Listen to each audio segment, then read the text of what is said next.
Assalamualaikum warahmatullahi wabarakatuh. Saya Lutfi Fajar Saputra dengan NIM L1A120104. Saya akan menjelaskan tentang fungsi dan kedudukan bahasa Indonesia.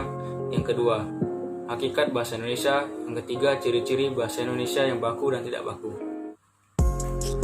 Fungsi dan kedudukan bahasa Indonesia itu ada 4 aspek. Yang pertama, bahasa Indonesia sebagai lambang kebangsaan nasional. Artinya adalah bahasa Indonesia yang mempunyai nilai-nilai sosial, budaya luhur bangsa dengan nilai yang dimiliki merupakan cermin bangsa Indonesia. Yang kedua, bahasa Indonesia sebagai lambang identitas nasional.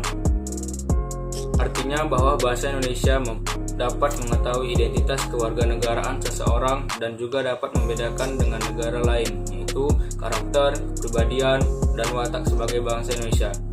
Harus diwujudkan dan dijaga, jangan sampai kepribadian tersebut tidak tercermin di dalamnya. Yang ketiga, bahasa Indonesia sebagai alat pemersatu seluruh bangsa Indonesia. Bangsa Indonesia mempunyai masyarakat yang beragam latar belakang sosial budaya dan juga berbeda-beda bahasanya. Semua itu dapat disatukan melalui bahasa Indonesia, bersatu dalam satu kebangsaan, dan mempunyai cita-cita, rasa senasib, dan sepenanggungan yang sama. Yang keempat, bahasa Indonesia sebagai alat penghubung antar budaya dan antar daerah.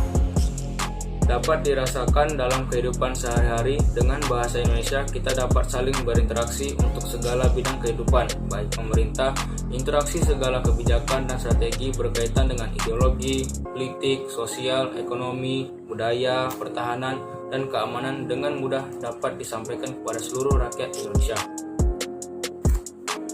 Materi yang kedua, hakikat bahasa Indonesia.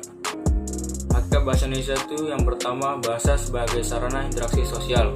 Yang kedua, bahasa adalah ujaran. Ciri-ciri kata baku. Yang pertama, bentuknya tetap dan tidak mudah berubah. Yang kedua, tidak terpengaruh bahasa asing ataupun daerah.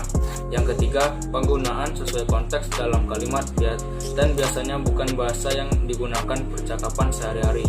Yang keempat, memiliki arti yang pasti, tidak rancu dan tidak berlebihan. Contohnya adalah apotek. Ciri-ciri kata tidak baku. Yang pertama, umumnya digunakan dalam percakapan sehari-hari. Yang kedua, dipengaruhi oleh bahasa daerah dan asing. Yang ketiga, dipengaruhi oleh zaman. Yang keempat, bentuknya mudah berubah. Contohnya adalah apotik. Itulah penjelasan dari saya. Assalamualaikum warahmatullahi wabarakatuh.